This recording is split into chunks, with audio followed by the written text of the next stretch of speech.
ಅಖಂಡ ಭಾರತವನ್ನು ಆಳುತ್ತಿದ್ದ ಬ್ರಿಟಿಷರು ಈ ಕ್ಷೇತ್ರಕ್ಕೆ ತಮ್ಮ ಅಧಿಕಾರಕ್ಕೊಳಪಡಿಸಬೇಕೆಂದು ಬಂದು ಅಧಿಕಾರಕ್ಕೊಳಪಡಿಸಲು ಪ್ರಯತ್ನ ಪಟ್ಟರೂ ಕೂಡ ಕೊನೆಯವರೆಗೂ ಇದರ ಮೇಲೆ ಅಧಿಕಾರ ಸಾಧಿಸಲು ಆಗಲೇ ಇಲ್ಲವಂತೆ. ಹೈದರಾಲಿಯು ಈ ದೇವಸ್ಥಾನವನ್ನು ನಾಶಪಡಿಸಿ ತನ್ನ ವಶಕ್ಕೆ ಪಡೆದುಕೊಳ್ಳಬೇಕೆಂದು ಈ ಕ್ಷೇತ್ರಕ್ಕೆ ಕಾಲಿಟ್ಟನಂತೆ.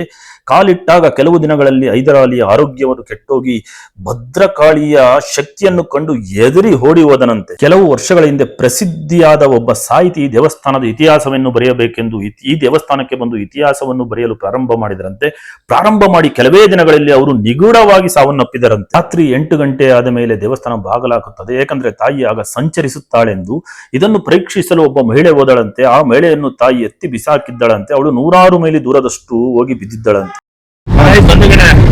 ಎಲ್ಲರೂ ಮಾಡಾಯಿಕಾವು ಭಗವತಿ ಟೆಂಪಲ್ ಗುರುತಿದ್ದೀವಿ. ಹಿಂದೆ ಮಧುಸೂದನ್ ಗುರುಜಿಗಳಿದ್ದಾರೆ, ಸಾರಿ ನಮ್ಮ ಮಧುಸೂದನ್ ಬ್ರದರ್ ಇದ್ದಾರೆ, ಇಲ್ಲಿ ನಾಗೇಶ್ವರ್ ಡ್ರೈವ್ ಮಾಡ್ತಾರೆ, ಇಲ್ಲಿ ಶಕ್ತಿ ಅವರಿದ್ದಾರೆ. ಅದೇ ರೀತಿ ಎಲ್ಲರೂ ಹೊರಟಿದ್ದೀವಿ. ಹಾಯ್ ಮಧುಸೂದನ್ ಜಿ, ಮಧುಸೂದನ್ ಜಿ ಅವರ ಮುಂದಾಳತ್ವದಲ್ಲಿ ಹೋಗ್ತಾ ಇದ್ದೀವಿ. ಎಲ್ಲರಿಗೂ ಅಣ್ಣ ಅವರು ನೋಡಿ ಕೈ ಅಂತ ಇದ್ದಾರೆ, ರಾಜಕೀಯ ವ್ಯಕ್ತಿ ಅಂದಂಗೆ ಹಾಯ್ ಅಂತ ಎಲ್ಲರೂ ಹೇಳ್ಬಿಡಿ. ನೀವು ಕಣ್ಣೂರು ರೈಲ್ವೆ ಸ್ಟೇಷನ್ ಇಳಿದ್ರೆ ರೈಲ್ವೆ ಸ್ಟೇಷನ್ ಇಂದ ಈ ಭಗವತಿ ಟೆಂಪಲ್ ಬರೋದಕ್ಕೆ 20 ಕಿಲೋಮೀಟರ್ ಆಗುತ್ತೆ. ಅದೇ ರೀತಿ ಪಾಯಂಗಾಡಿ ರೈಲ್ವೆ ಸ್ಟೇಷನ್ ಅಂತ ಇರುತ್ತೆ, ಅಲ್ಲಿ ಇಳಿದ್ರೆ ನಿಮಗೆ ಇಲ್ಲಿ ಕೇವಲ 1.5 ಕಿಲೋಮೀಟರ್ ಆಗುತ್ತೆ. ನಿಮಗೆ ಆಟೋಗಳು ಇರುತ್ತೆ, ಕಣ್ಣೂರು ಸ್ಟೇಷನ್ ಇಂದ ಇರುತ್ತೆ, ಮತ್ತು ಇಲ್ಲೂ ಆಟೋಗಳು ಇರುತ್ತೆ. ಇಲ್ಲಿ ನೋಡ್ತಾ ಇದ್ದೀರಾ ಭಗವತಿ ಟೆಂಪಲ್ಗೆ ದಾರಿ ಅಂತಿದೆ, ಆರ್ಚ್ ಇದೆ. ನಾವು ದೇವಸ್ಥಾನಕ್ಕೆ ಬಂದ ತಕ್ಷಣ ಗೊತ್ತಾಯಿತು, ಮೊದಲಿಗೆ ನಾವು ಭಗವತಿ ಟೆಂಪಲ್ಗೆ ಬರಬಾರ್ದು, ನಾವು ಇಲ್ಲಿ ವಡುಂಧರೇಶ್ವರ ಅಂತ ಈಶ್ವರನ ದೇವಸ್ಥಾನ ಇದೆ, ಈಶ್ವರನ ದೇವಸ್ಥಾನಕ್ಕೆ ಹೋಗಿ ನಂತರ ನಾವು ಭಗವತಿ ಟೆಂಪಲ್ಗೆ ಬಂದ್ಬಿಟ್ಟು ಪೂಜೆ ಮಾಡಿಸ್ಬೇಕಾಗುತ್ತೆ. ಇಲ್ಲಿ ನೋಡ್ತಾ ಇದ್ದೀರಾ ಬಟಾ ಬೈಲು, ಒಂದು ಕೆಂಪು ಮಣ್ಣಿನ ಭೂಮಿ, ಅಂದರೆ ಬಟಾ ಬೈಲಿದೆ. ಇಲ್ಲಿ ನೋಡ್ಬೋದು ಸಾಕಷ್ಟು ಆಟೋಗಳು ಬರುತ್ತೆ, ಓನ್ ವೆಹಿಕಲಲ್ಲಿ ಬರ್ತಾರೆ. ನೀವೇನಾದರೂ ಬಸ್ಸಲ್ಲಿ ಅಥವಾ ಟ್ರೈನಲ್ಲಿ ಬಂದರೆ ನೀವು ಕಣ್ಣೂರಲ್ಲಿ ಇಳಿಬೋದು. ಕಣ್ಣೂರಲ್ಲಿ ಇಳಿದ್ರೆ ನಿಮಗೆ ಇಲ್ಲಿ ಬರೋಕ್ಕೆ 20 ಕಿಲೋಮೀಟರ್ ಆಗುತ್ತೆ, ಸಾಕಷ್ಟು ಆಟೋಗಳಿದ್ದಾವೆ. ಅದೇ ರೀತಿಯಾಗಿ ನೀವು ಪಾಯಂಗಾಡಿ ರೈಲ್ವೆ ಸ್ಟೇಷನ್ ಅಂತಿದೆ, ಪಾಯಂಗಾಡಿ ರೈಲ್ವೆ ಸ್ಟೇಷನ್ ಅಂತ ಇಳಿದ್ರೆ ನೀವು ಇಲ್ಲಿಗೆ ಬರೋದಕ್ಕೆ ಭಗವತಿ ಟೆಂಪಲ್ಗೆ 1.5 ಕಿಲೋಮೀಟರ್ ಆಗುತ್ತೆ. ಸಾಕಷ್ಟು ಆಟೋಗಳು ಕೂಡ ಬರುತ್ತೆ, ಭಗವತಿ ಟೆಂಪಲ್ ಮತ್ತು ಈಶ್ವರ ಟೆಂಪಲ್ ಎರಡರಲ್ಲೂ ನಿಮಗೆ ಇಲ್ಲಿಗೆ ಬಂದು ಬಿಡ್ತಾರೆ.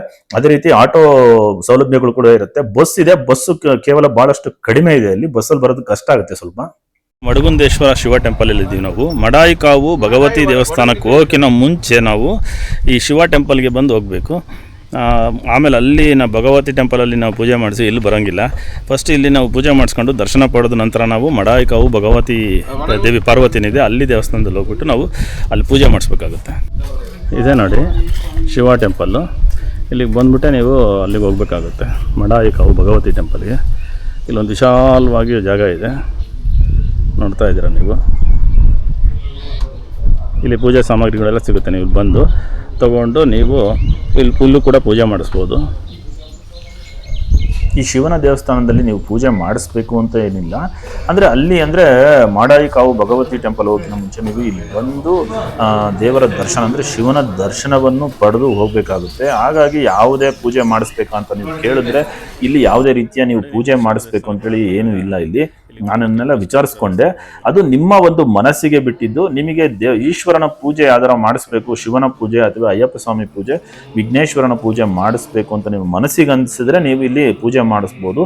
ಅಥವಾ ದರ್ಶನವನ್ನು ಪಡೆದ್ಬಿಟ್ಟು ನಂತರ ನೀವು ಮಡಾಯಿಕಾವು ಭಗವತಿ ಟೆಂಪಲ್ಗೆ ನೇರವಾಗಿ ನೀವು ಭೇಟಿ ಕೊಡ್ಬೋದು. ವಡುಂಧೇಶ್ವರ ದೇವಸ್ಥಾನ, ಈ ಶಿವನ ದೇವಸ್ಥಾನ ಬಹಳ ಸುಂದರವಾಗಿದೆ. ನೀವು ಒಳಗೆ ಬಂದ ತಕ್ಷಣ ದೊಡ್ಡ ವಿಶಾಲವಾದ ಜಾಗ ಇದೆ, ನೋಡ್ಬೋದು ನಿಮ್ಗೆ ಎಷ್ಟು ಸುಂದರವಾಗಿದೆ ಅಂತೆ. ಇಲ್ಲೂ ಕೂಡ ಸಾಕಷ್ಟು ಪೂಜೆಗಳಿದೆ, ನಿಮಗೆ ಕೌಂಟರ್ಲಿ ಸಾಕಷ್ಟು ಪೂಜೆಗಳಿದೆ, ನೀವು ಇಲ್ಲೂ ಪೂಜೆ ಮಾಡಿಸ್ಬೋದು. ಅದೇ ರೀತಿಯಾಗಿ ಒಳಗಡೆ ಇನ್ನೊಂದು ಪುರಾತನವಾದ ದೇವಸ್ಥಾನ ಇದೆ. ಇಲ್ಲಿ ನಿಮಗೆ ಈಶ್ವರ ಮತ್ತು ವಿಘ್ನೇಶ್ವರನ ದೇವಸ್ಥಾನ ಇದೆ, ಹೊರಗಡೆ ನಿಮಗೆ ಅಯ್ಯಪ್ಪ ಸ್ವಾಮಿ ದೇವಸ್ಥಾನ ಇದೆ. ಬನ್ನಿ, ನಾವು ಇವಾಗ ಹೊರಗಡೆ ವಿಡಿಯೋ ಮಾಡೋದಕ್ಕೆ ಬಿಡೋದಿಲ್ಲ. ದರ್ಶನವನ್ನು ಪಡೆದ ನಂತರ ನಿಮಗೆಲ್ಲ ಮಾಹಿತಿಯನ್ನು ನಾನು ಕೊಡ್ತೀನಿ. ಶಿವನ ದರ್ಶನವನ್ನು ಪಡೆದ್ವಿ. ಶಿವನ ದರ್ಶನ ಪಡೆದ ನಂತರ ಪಕ್ಕದಲ್ಲಿ ಗಣಪತಿ ಇದೆ, ಈ ಗಣಪತಿಯ ದರ್ಶನವನ್ನು ನಾವು ಕೂಡ ಪಡೆದ್ವಿ. ನಂತರ ಈ ಪುರಾತನವಾದ ಏನು ದೊಡ್ಡ ವಿಶಾಲವಾದ ಜಾಗ ಇದೆ, ಅದರೊಳಗೆ ಶಿವನ ದೇವಸ್ಥಾನ ಇದೆ. ಹೊರಗಡೆ ಬಂದ್ವಿ. ಹೊರಗಡೆ ಬಂದಾಗ ನಿಮಗೆ ಅಯ್ಯಪ್ಪ ಸ್ವಾಮಿ ದೇವಸ್ಥಾನ ಇದೆ. ನೀವು ಹೊರಗಡೆ ಹಿಂಗೆ ಬರಬೇಕು, ಪ್ರದಕ್ಷಿಣೆ ಆಗ್ತೀರಾ. ಪ್ರದಕ್ಷಿಣೆ ಆಗ್ತಾ ಇರಬೇಕಾದ್ರೆ ನಿಮಗೆ ಇಲ್ಲಿ ಬಂದರೆ ನಿಮಗೆ ಅಯ್ಯಪ್ಪ ಸ್ವಾಮಿ ದೇವಸ್ಥಾನ ಇದೆ, ಇಲ್ಲೂ ಕೂಡ ನಾವು ಪೂಜೆಯನ್ನು ಮಾಡಿಸ್ಬೋದು. ಅಥವಾ ನೀವು ಪ್ರಾರ್ಥನೆಯನ್ನು ಸಲ್ಲಿಸಿ ದರ್ಶನವನ್ನು ಕೂಡ ಪಡಿಬೋದು. ಅಂದರೆ ಒಳಗಡೆ ನಿಮಗೆ ಈಶ್ವರ ಅಂದರೆ ಶಿವ ಮತ್ತು ವಿಘ್ನೇಶ್ವರನ ದೇವಸ್ಥಾನ ಇದೆ. ಅಂದರೆ ಶಿವನ ದೇವಸ್ಥಾನ ಪಕ್ಕದಲ್ಲೇ ಸಣ್ಣದಾಗಿ ಪುಟ್ಟದಾಗಿ ವಿಘ್ನೇಶ್ವರನ ದೇವಸ್ಥಾನ ಇದೆ. ಈ ಹೊರಗಡೆ ಬಂದರೆ ಅಯ್ಯಪ್ಪ ಸ್ವಾಮಿ ದೇವಸ್ಥಾನ ಇದೆ. ಹಾಗೆ ಒಂದು ಪ್ರದಕ್ಷಿಣೆ ಹಾಕಿ ಬಂದ್ವಿ ನಾವು. ಇದು ಈಶ್ವರ ಗಣಪತಿ, ಇದು ಈಶ್ವರ ಅಯ್ಯಪ್ಪ ಗಣಪತಿ ಅಮ್ಮ ಪಾರ್ವತಿ. ಫಸ್ಟ್ ಇಲ್ಲಿ ഫസ്റ്റ് ഇവിടെ വന്നിട്ട് മടൈക്കാവ് പോകണം. അവിടെ മടൈക്കാവ് ഇവിടെ 12 വരെയാണ് ഇവിടെ ദർശനം. മടൈക്കാവിൽ തിരക്കുണ്ടെങ്കിൽ അവിടെ 1:30 മണി വരെ 1 മണി മേലെ അവിടെ ദർശനമുണ്ട്. அதை சத்ருசம்ஹார பூஜை பிரசாதம் கொண்டு உள்ளாரி போத்தி அது அப்படியே இட வச்சுட்டு போனோம். ಅದಕ್ಕೆ ಇಲ್ಲಿ ಫಸ್ಟ್ ಬಂದ್ಬಿಟ್ಟು ಅಲ್ಲ ಪೂಜೆ ಪ್ರಸಾದ ತಗೊಂಡು ಬರಂಗಿಲ್ಲ. ಇಡ ಫಸ್ಟ್ ಇಡ ಬಂದು ಈಶ್ವರ ತೋದು ಪ್ರಾರ್ಥಿಸಿ അവിടെ ಮಡಾಯಿ ಕಾವು ಭಗವತಿ ಟೆಂಪಲ್ ಹೋಗಿನ ಮುಂಚೆ ಶಿವನ ದೇವಸ್ಥಾನಕ್ಕೆ ಏನಕ್ಕೆ ಬರಬೇಕಂದ್ರೆ ತಾಯಿ ಶಕ್ತಿ ಸಂಹಾರಣಿಯಾದ ಭದ್ರಕಾಳಿಗೆ ಇಲ್ಲಿ ಕೋಳಿಯನ್ನು ಬಲಿ ಕೊಡ್ತಾರೆ. ಕೋಳಿಯನ್ನೇ ಪ್ರಸಾದವಾಗಿ ಕೊಡ್ತಾರೆ, ಭಕ್ತರೆಲ್ಲೂ ಪ್ರಸಾದವನ್ನು ತಿಂತಾರೆ. ಹಾಗಾಗಿ ಪ್ರಸಾದ ತಿಂದ ನಂತರ ನಾವು ಶಿವನ ದೇವಸ್ಥಾನಕ್ಕೆ ಬರಬಾರ್ದು. ಹಾಗಾಗಿ ನಾವು ಇಲ್ಲಿ ಶಿವನ ದೇವಸ್ಥಾನ ದರ್ಶನ ಪಡೆದ ನಂತರ ನಾವು ಮಡಾಯಿ ಕಾವು ಭದ್ರಕಾಳಿ ಹತ್ರ ಬರಬೇಕಾಗುತ್ತೆ. ಅದ ನಂತರ ನಾವು ಅದೇ ಆರ್ಚ್ ಒಳಗೆ ಮತ್ತೆ ಮಡಾಯಿ ಕಾವು ಬಂದ್ವಿ.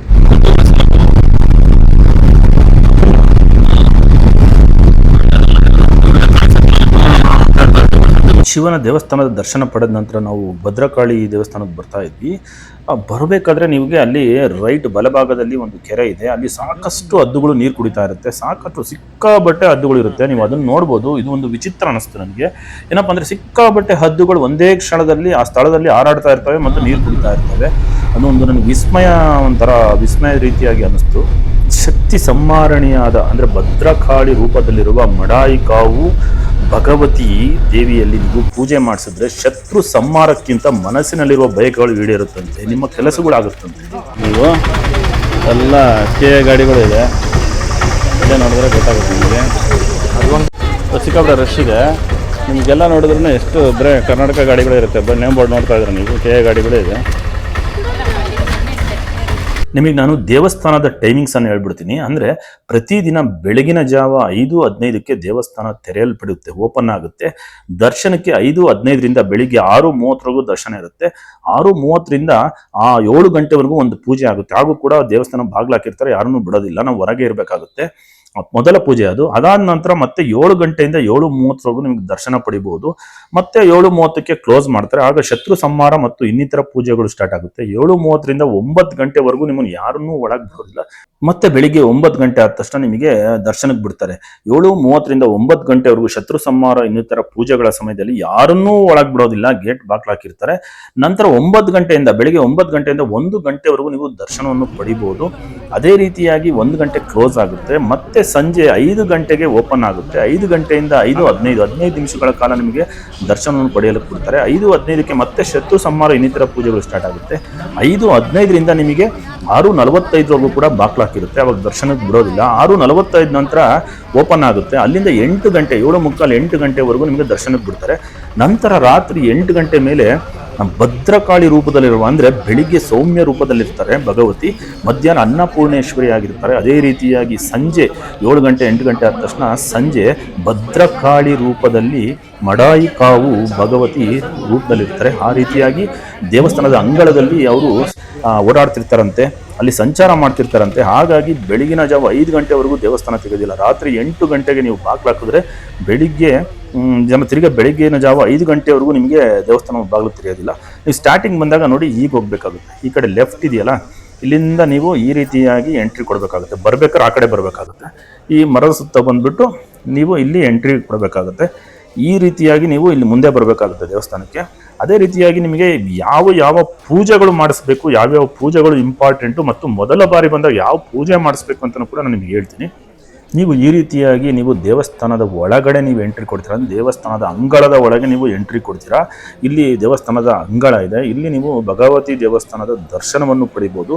ಅದೇ ರೀತಿಯಾಗಿ ನೀವು ಇಲ್ಲಿ ಮುಂದೆ ಬಂದರೆ ನಿಮಗೆ ತುಪ್ಪದ ದೀಪವನ್ನು ಹಚ್ಬೋದು. ಅಂದರೆ ತುಪ್ಪದ ದೀಪವನ್ನು ಸಾಕಷ್ಟು ಜನ ಹಚ್ತಾರೆ ಇಲ್ಲಿ. ಅಂದರೆ ಯಾವುದೇ ಒಂದು ಪೂಜೆ ಮಾಡಿಸ್ತಾರೆ, ಕೇವಲ ದರ್ಶನಕ್ಕಾಗಿ ಬಂದಿರ್ತಾರೆ, ಅಂಥವ್ರು ಏನು ಮಾಡ್ತಾರೆ, ತುಪ್ಪದ ದೀಪವನ್ನು ಹಚ್ತಾರೆ. 20 ರೂಪಾಯಿ ಕೊಟ್ಟರೆ ನಿಮಗೆ ದೀಪಗಳು ಸಿಗುತ್ತೆ. ಈ ತುಪ್ಪದ ದೀಪಗಳನ್ನು ಸಾಕಷ್ಟು ಜನ ಹಚ್ತಾ ಇರ್ತಾರೆ. ನೋಡ್ಬೋದು ನೀವು. ತುಪ್ಪದ ದೀಪವನ್ನು ಹಚ್ಬಿಟ್ಟು ತುಪ್ಪದ ದೀಪವನ್ನು ಕೈಯಲ್ಲಿ ಹಿಡ್ಕೊಂಡ್ಬಿಟ್ಟು ಪ್ರಾರ್ಥನೆ ಮಾಡ್ತಾರೆ. ಪ್ರಾರ್ಥನೆ ಮಾಡಿಬಿಟ್ಟು ತದನಂತರ ದೀಪವನ್ನು ತಂದುಬಿಟ್ಟು ಇಲ್ಲಿಡ್ತಾರೆ. ಹಾಗೆ ನೀವು ದೇವಸ್ಥಾನದ ಬಲಗಡೆ, ದೇವಸ್ಥಾನದ ಅಂಗಳದ ಒಳಗೆ ಬಂದಾಗ ಬಲಗಡೆ ನೋಡ್ಬೋದು, ಇಲ್ಲಿ ಕೌಂಟರ್ ಇದೆ. ಅಂದರೆ ಪೂಜಾ ಕೌಂಟರ್ ಇದೆ. ಪೂಜಾ ಕೌಂಟರ್ ಅಂದರೆ ನೀವು ಒಂದೊಂದು ಪೂಜೆಗೂ ಎಷ್ಟೆಷ್ಟು ಅಮೌಂಟ್ ಆಗುತ್ತೆ ಅಂದರೆ ಹಣ ಆಗುತ್ತೆ, ಯಾವ್ಯಾವ ಪೂಜೆ ಅನ್ನೋದು ಕೂಡ ಲೀಸ್ಟ್ ಮಾಡಿದ್ದಾರೆ. ಸಾಕಷ್ಟು ಪೂಜೆ ಇದೆ, 40-50 ಪೂಜೆ ಇದೆ.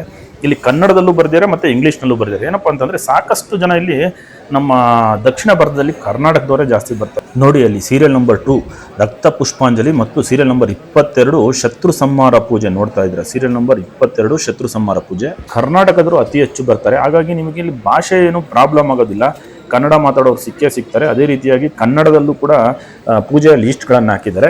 ಇದರಲ್ಲಿ ನಿಮಗೆ ಯಾವ ಪೂಜೆ ಇಂಪಾರ್ಟೆಂಟು ಅಂದರೆ ಬೆಲ್ಲದ ಪಾಯಸದ ಪೂಜೆ, ಪುಷ್ಪಾಂಜಲಿ, ರಕ್ತ ಪುಷ್ಪಾಂಜಲಿ ಅಂದರೆ ಸಣ್ಣ ರಕ್ತ ಪುಷ್ಪಾಂಜಲಿ, ದೊಡ್ಡ ರಕ್ತ ಪುಷ್ಪಾಂಜಲಿ ಅಂತಿರುತ್ತೆ.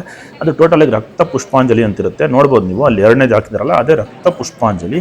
ಅದ್ರ ಜೊತೆಗೆ ಅಕಾ ಪೂಜೆ, ಗುರುಸಿ ಪೂಜೆ, ಕರಿಂ ಕಲಶ ಪೂಜೆ ಮತ್ತು ಶತ್ರು ಸಂಹಾರ ಪೂಜೆ, ಈ ರೀತಿಯಾದ ಕೆಲವು ಇಂಪಾರ್ಟೆಂಟ್ ಪೂಜೆಗಳಿದೆ. ಆದರೆ ನೀವು ಮೊದಲ ಬಾರಿ ಬಂದಾಗ ಯಾವ್ದು ಮಾಡಿಸ್ಬೇಕಂದ್ರೆ ಶತ್ರು ಸಂಹಾರದ ಜೊತೆಗೆ ರಕ್ತ ಪುಷ್ಪಾಂಜಲಿ ಪೂಜೆ ಮಾಡಿಸಿದ್ರೆ ವಿಶೇಷವಾದ ಒಂದು ನಿಮಗೆ ಶಕ್ತಿ ಸಿಗುತ್ತೆ. ನಾವು ಹೋಗಿದ್ದು ಸಂಡೇ, ಭಾನುವಾರ ಸಿಕ್ಕಾಪಟ್ಟೆ ರಶ್ ಇತ್ತು. ನಾನು ಹೇಳೋದು ಅಂತಂದರೆ ಗೌರ್ಮೆಂಟ್ ರಜೆ ದಿವಸ ಬರಬೇಡಿ, ಬೇರೆ ದಿವಸ ಬನ್ನಿ. ನೋಡಿ ಇಲ್ಲಿ ನೋಡ್ಬೋದು ನೀವು ಪ್ರಸಾದ ಹೋಗ್ತಿದೆ ಅಂದರೆ ಕೋಳಿಯನ್ನೇ ಪ್ರಸಾದವಾಗಿ ಕೊಡ್ತಾರೆ. ಇಲ್ಲಿ ತಾಯಿತ ಮತ್ತು ಇನ್ನಿತರ ಎಲ್ಲ ನಿಮಗೆ ಕುಂಕುಮ ಎಲ್ಲ ಸಿಗುತ್ತೆ. ನೀವು ಅದನ್ನು ತಾಯಿಯ ಭಂಡಾರ ಕುಂಕುಮ ಎಲ್ಲ ತಗೋಬೋದು. ಇಲ್ಲಿ ಜನ ಇದ್ದೇ ಇದ್ದಾರೆ. 6:30 ಬಂದವರು ಬಿಟ್ಟಿದ್ದಾರೆ. ಇನ್ನೂ ಇವ್ರಿಗೆ ಆಗುತ್ತೆ ಎಲ್ಲೋ ಗೊತ್ತಿಲ್ಲ. ಈ ದೇವಸ್ಥಾನದ ವಿಶೇಷತೆ ಏನಂದರೆ ಕೋಳಿಯನ್ನು ಬಲಿ ಕೊಡ್ತಾರೆ ಭದ್ರಕಾಳಿಗೆ, ಅಂದರೆ ಮಡಾಯಿಕಾವು ಭಗವತಿಗೆ ಇಲ್ಲಿ ಕೋಳಿಯನ್ನು ಬಲಿ ಕೊಡ್ತಾರೆ. ಕೋಳಿಯನ್ನು ಬಲಿ ಕೊಟ್ಟ ನಂತರ ಕೋಳಿಯನ್ನೇ ಪ್ರಸಾದವಾಗಿ ಕೊಡ್ತಾರೆ. ಅದ್ರ ಜೊತೆ ಕಾಳುಗಳು ಕೂಡ ಇರುತ್ತೆ. ಸಸ್ಯಾಹಾರಿಗಳು ಕಾಳುಗಳನ್ನು ತಿನ್ಬೋದು, ಮಾಂಸಾಹಾರಿಗಳು ಕೋಳಿ ಪ್ರಸಾದವನ್ನು ತಿನ್ಬೋದು. ಇಲ್ಲಿ ನೋಡಿ ಈ ರೀತಿ ಪ್ಯಾಕೆಟ್ನಲ್ಲಿ ನಿಮಗೆ ಕೊಡ್ತಾರೆ. ಇಲ್ಲಿ ಭಾಳಷ್ಟು ಜನ ಪೂಜೆ ನಂತರ ಇಲ್ಲೇ ತಿಂತಾ ಇರ್ತಾರೆ. ಅಂದರೆ ಇಲ್ಲೇ ತಿನ್ನಬೇಕು. ನೀವು ಅಕಸ್ಮಾತ್ ಸಸ್ಯಾಹಾರಿ ಆಗಿದ್ರೆ ಅಂತಂದರೆ ನೀವು ಕೋಳಿ ಪ್ರಸಾದವನ್ನು ಬೇರೆಯವ್ರಿಗೆ ಕೊಡಬೇಕಾಗುತ್ತೆ. ಯಾರಿಗಾದರೂ ಅದನ್ನು ಬಿಸಾಕಬಾರ್ದು, ಬೇರೆಯವ್ರಿಗೆ ಕೊಡಬೇಕಾಗುತ್ತೆ. ನೀವು ಕಾಳಿರುತ್ತೆ, ಕಾಳನ್ನು ನೀವು ತಿನ್ಬೋದು. ಅವಾಗ ಬಂಧುಗಳೇ, ನಾನು ನಿಮಗೆ ಇನ್ನೊಂದು ಇಂಪಾರ್ಟೆಂಟ್ ವಿಷಯ ಹೇಳ್ತೀನಿ. ಎಲ್ಲರಿಗೂ ಕಾಡೋದೇನಪ್ಪ ಅಂತಂದರೆ ಶತ್ರು ಸಂಹಾರ ಪೂಜೆಯಲ್ಲಿ ನಾವು ಯಾರ್ದಾರ ಹೆಸರುಗಳನ್ನು ಕೊಡಬೇಕಾ, ಹೆಸರುಗಳನ್ನು ಕೊಟ್ಟರೆ ಬರ್ಕೊಂತಾರ ಅಂತ ನಿಮ್ಮ ಒಂದು ಮನಸ್ಸಿನಲ್ಲಿ ಬಂದಿರ್ಬೋದು.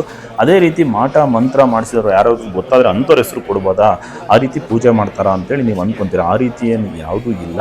ಯಾಕಂದರೆ ನಮ್ಮ ಜೊತೆಲೇ ಇದ್ಬಿಟ್ಟು ನಮ್ಮ ಏಳಿಗೆಯನ್ನು ಸಹಿಸೋದಿಲ್ಲದವರು, ಅದೇ ರೀತಿಯಾಗಿ ನಮ್ಮ ಜೊತೆಲಿದ್ದು ನಮ್ಮ ಬೆನ್ನ ಹಿಂದೆ ನಮಗೆ ಮಾಟ ಮಂತ್ರಗಳನ್ನು ಮಾಡಿಸಿದವರು, ಅಥವಾ ನಮ್ಮ ಮುಂದಿನ ಏಳಿಗೆಗಳನ್ನು ಸಹಿಸೋದಲ್ಲದೆ ಅಂದರೆ ಈ ಜಾಗಕ್ಕೆ ಈ ಸ್ಥಾನಕ್ಕೆ ಹೋಗ್ತಾನೆ ಈ ರೀತಿ ಅಭಿವೃದ್ಧಿವಂತನೇ ಅನ್ನೋದು ಅಂದ್ಕೊಂಡಿರ್ತಾರೆ.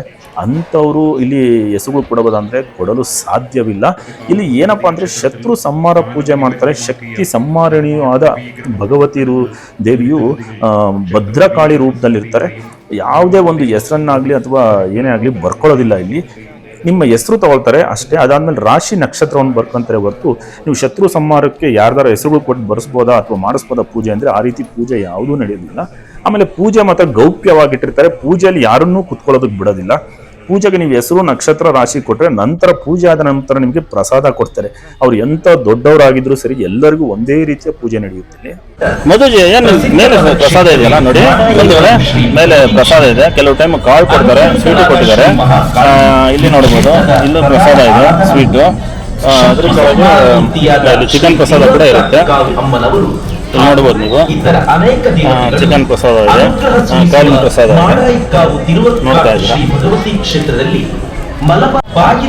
ನೋಡಿ ಚಿಕನ್ ಅಲ್ಲಿ ಕಾಳಿಂದ ಕೊಡ್ತಾರೆ. ಯಾಕಂದ್ರೆ ನಾನ್ ವೆಜ್ ಚೆನ್ನಾಗಿರೋ ಕಾಳು ತಿನ್ಬೋದು. ಕಾಳಿಂದ ಇರುತ್ತೆ, ಚಿಕನ್ ಪ್ರಸಾದ ಇರುತ್ತೆ. ನೋಡಿ ಬಂಧುಗಳೇ, ಮೈಸೂರಿಂದ ಬಂದಿದ್ದಾರೆ. 16 ಜನ ಇದ್ದಾರೆ ನಮ್ಮ ಸ್ನೇಹಿತರು. ಇವತ್ತೆಲ್ಲ ಮಾತಾಡಿಸ್ತೀನಿ ನಿಮಗೆ. ಮಾತಾಡಿಸ್ಬಿಟ್ಟು ಅವ್ರ ಎಕ್ಸ್ಪೀರಿಯನ್ಸ್ ಕೇಳೋಣ ಬನ್ನಿ. ನಮಸ್ಕಾರ ಸರ್. ಎಲ್ಲ ಏನು ಪೂಜೆ ಮಾಡಿಸಿದ್ರಾ ಸರ್? ಪ್ರಸಾದ ತಗೊಳ್ತಾ ಇದ್ದೀರಾ? ಎಲ್ಲ ಶತ್ರು ಸಂಹಾರ ಮಾಡಿಸಿದ್ರಾ? ಶತ್ರು ಸಂಹಾರ ಮತ್ತೆ ಅದೊಂದೇ ಬೇರೆ ಮಾಡಿಸಿದ್ರ ಸರ್? ಅದೊಂದೇ ಮಾಡಿಸಿದ್ದಾ? ಹೇಗೆ ಅನಿಸ್ತಲ್ಲ ಪೂಜೆ? ಸಮಾಧಾನ ಅನಿಸ್ತಿದ್ಯಾ? ಯಾವಾಗ ಬಂದ್ರಿ? ಅಲ್ಲ ಹೌದಾ? ಏನ ಮೈಸೂರಾ? ರಾತ್ರಿ ಹಾಲ್ಟ್ ಆಗ್ಬಿಟ್ಟು ಬೆಳಿಗ್ಗೆ ಎಷ್ಟು ಗಂಟೆಗೆ ಬಂದಿರಿ ಪೂಜೆಗೆ? ಕ್ಯೂ ನಿಂತಿದ್ದು 9:30ಗೆ ಬಂದ್ರಾ? ಇವತ್ತು ಫುಲ್ ಇರುತ್ತಲ್ಲ ಪೂಜೆ ಎಲ್ಲ? ಎಲ್ಲ ಹೆಂಗ ಸಮಾಧಾನ ಅನಿಸ್ತಿದ್ಯಾ? ಎಲ್ಲಿ ಉಳ್ಕೊಂಡ್ರಿ ಸರ್? ಅಲ್ಲ ರೂಮ್ ಮಾಡಿದ್ರಾ? ಹೇಗೆ ರೂಮ್ ಕಾಸ್ಟ್ಲಿ ಇತ್ತ? ಪರವಾಗಿಲ್ಲ. ಎಲ್ಲ ಒಂದೇ ರೂಮ್ ದೊಡ್ಡದು ಮಾಡ್ಬಿಟ್ರಾ? ಹೆಂಗೆ ಹಾಲು ನಿಮ್ಗೆ ಇಷ್ಟು ಜನಕ್ಕೆ? 16 ಜನಕ್ಕೆ ಎಷ್ಟು ತೊಗೊಂಡ್ರು? ಅಷ್ಟೇನಾ? ಒನ್-ಡೇನಾ? ಊಟ ಹೊರಗೆ ಮಾಡಬೇಕು. 16 ಜನಕ್ಕೆ 2 ವರ್ಷ ಒಳಗೆ ಆಯ್ತಲ್ಲ? ಅಲ್ಲಿ ಮಲ್ಕೊಳಕ್ಕೆಲ್ಲ ಜಾಗ ಆಯ್ತಾ? ಮಕ್ಕಳಿಗೆಲ್ಲ ಬಾತ್ರೂಮ್ ಎಲ್ಲ ಎಷ್ಟು ಆಯ್ತಾ? ಎಲ್ಲ ಆಯ್ತಾ? ಸರ್ ಪೂಜೆ ಎಲ್ಲ ಆಯ್ತಾ? ಸರ್ ಆಯ್ತು. ಹೇಗೆ ಅನಿಸ್ತಿದೆ ಸರ್ ಮನಸ್ಸಿಗೆ? ನಮ್ಗೆ ಏನು ಬಂದಿದ್ರೆ ಹೇಳಿದ್ರು ನನ್ನ ಫ್ರೆಂಡು, ನಾನು ಬಂದೆ. ಏನೋ ಒಂದು ಸಮಾಧಾನ ಅನ್ಸಿದ್ರೆ ಓಕೆ ಅನ್ಸಿದೆ. ಒಟ್ಟು ಪೂಜೆ ಎಲ್ಲ ಮಾಡಿಸಿದ್ರಾ? ಶತ್ರು ಸಂಹಾರ ಮಾಡಿಸಿದ್ರಾ? ಪ್ರಸಾದ ತಗೊಳ್ತಾ ಇದ್ದೀರಾ? ಎಲ್ಲ ಸ್ನೇಹಿತರು ಬಂದಿದ್ದೀರಲ್ಲ? ಅದು ಯಾವರು ಸರ್? ಎಲ್ಲ ಮೈಸೂರಾ? ಎಲ್ಲರೂ ಮಾಡಿಸಿದ್ರಾ ಸರ್? ಮೈಸೂರು ಎಲ್ಲ ಪೂಜೆ ಮಾಡಿಸಿದ್ರಾ? ಪ್ರಸಾದ ಇಲ್ಲೇ ತಿಂದೋಗ್ಬೇಕಂತಲ್ವಾ? ನೀವು ಫಸ್ಟ್ ಟೈಮ್ ಈ ದೇವಸ್ಥಾನಕ್ಕೆ ಭೇಟಿ ಕೊಟ್ಟರೆ ಸೀರಿಯಲ್ ನಂಬರ್ 2 ಅಂಡ್ 22 ಮಾಡಿಸಿ ರಕ್ತ ಪುಷ್ಪಾಂಜಲಿ ಕೇವಲ 15 ರೂಪಾಯಿ. ಅದೇ ರೀತಿ ಶತ್ರು ಸಂಹಾರ ಪೂಜೆ 350 ರೂಪಾಯಿ ಅಷ್ಟೇ. ಎಂಥ ದೊಡ್ಡವರಾಗಲಿ ಗಣ್ಯ ವ್ಯಕ್ತಿಗಳಾಗಲಿ ಯಾರೇ ಆಗಿರಲಿ ಎಲ್ಲರಿಗೂ ಒಂದೇ ರೀತಿಯಾದ ಪೂಜೆ ಇರುತ್ತೆ. ಅದೇ ರೀತಿಯಾಗಿ ಪೂಜೆಗೆ ಯಾರನ್ನೂ ಕೂರಿಸೋದಿಲ್ಲ. ನಿಮಗೆ ಇಲ್ಲಿ ಎಲ್ಲ ಪೂಜೆನೂ ಗೌಪ್ಯವಾಗಿಟ್ಟಿರ್ತಾರೆ. ನಿಮಗೆ ಪೂಜೆಯಲ್ಲಿ ಯಾರನ್ನೂ ಕೂರಿಸೋದಕ್ಕೆ ಬಿಡೋದಿಲ್ಲ. ಪೂಜೆ ಮುಗಿದ ನಂತರ ನಿಮ್ಮ ಹೆಸರು ರಾಶಿ ನಕ್ಷತ್ರ ಹೇಳಿದ್ರೆ ನಿಮಗೆ ಆ ಪ್ರಸಾದ ಕೊಡ್ತಾರೆ. ಆಮೇಲೆ ತಾಯಿಯ ದರ್ಶನವನ್ನು ನೀವು ಪಡಿಬಹುದು ಅಷ್ಟೇ. ಇಲ್ಲಿ ನಿಮಗೆ ಹೆಚ್ಚಿನ ಮಾಹಿತಿ ಬೇಕು ಅಂದ್ರೆ ಕಾಮೆಂಟ್ ಮಾಡಿ, ಮೆಸೇಜ್ ಹಾಕಿ, ನಾನು ಎಲ್ಲದಕ್ಕೂ ಉತ್ತರ ಕೊಡ್ತೀನಿ. ಇನ್ಫಾರ್ಮೇಶನ್ ಕೊಟ್ಟಿದ್ದೀನಿ. ನೀವು ಯಾವಾಗ ಬರಬೇಕು, ಯಾವ ಟೈಮ್ ಸೂಕ್ತವಾಗಿರುತ್ತೆ ಮತ್ತು ಪೂಜೆ ಯಾವಾಗ ನಡೆಯುತ್ತೆ ಅಂತ ಕೂಡ ಹೇಳ್ತೀನಿ. ಸಾಕಷ್ಟು ಜನ ಇಲ್ಲಿ ಬಹಳಷ್ಟು ನೋಡ್ಬೋದು. ಸಿಕ್ಕಾಬಟ್ಟೆ ಕರ್ನಾಟಕದವರೇ ಬರ್ತಾರೆ. ಸಾಕಷ್ಟು ಅಂದ್ರೆ ಸಿಕ್ಕಾಬಟ್ಟೆ ಅವರೇ ಇದ್ದಾರೆ. ನೀವು ಎಲ್ಲಿ ನೋಡಿದ್ರು ಕರ್ನಾಟಕ ಗಾಡಿಗಳು ಇದೆ. ನೀವು ಪಾರ್ಕಿಂಗ್ ಅಲ್ಲಿ ನೋಡಿದ್ರೆ ಎಲ್ಲ ಕೆ ಅಂತಲೇ ಸಿಗುತ್ತೆ ನಿಮಗೆ ಗಾಡಿಗಳು. ಬರೀ ಕರ್ನಾಟಕದವರೇ ಸಾಕಷ್ಟು ಜನ ಬರ್ತಾರೆ. ವಿಡಿಯೋ ಚೆನ್ನಾಗಿತ್ತು ಲೈಕ್ ಮಾಡಿ, ಶೇರ್ ಮಾಡಿ, ಕಮೆಂಟ್ ಮಾಡಿ. ಇದೇ ರೀತಿ ಯಾರು ನಾನು ಫಸ್ಟ್ ಟೈಮ್ ನೋಡ್ತಾ ಇದ್ದೀರೋ ವಿಡಿಯೋನ ಸಬ್ಸ್ಕ್ರೈಬ್ ಮಾಡಿ, ಸಪೋರ್ಟ್ ಮಾಡಿ. ಇನ್ನೊಂದು ಒಳ್ಳೆ ವಿಡಿಯೋದಲ್ಲಿ ಬರ್ತೀನಿ. ಅಲ್ಲಿವರೆಗೂ ಬಾಯ್ ಬಾಯ್, ಸಿ ಯು.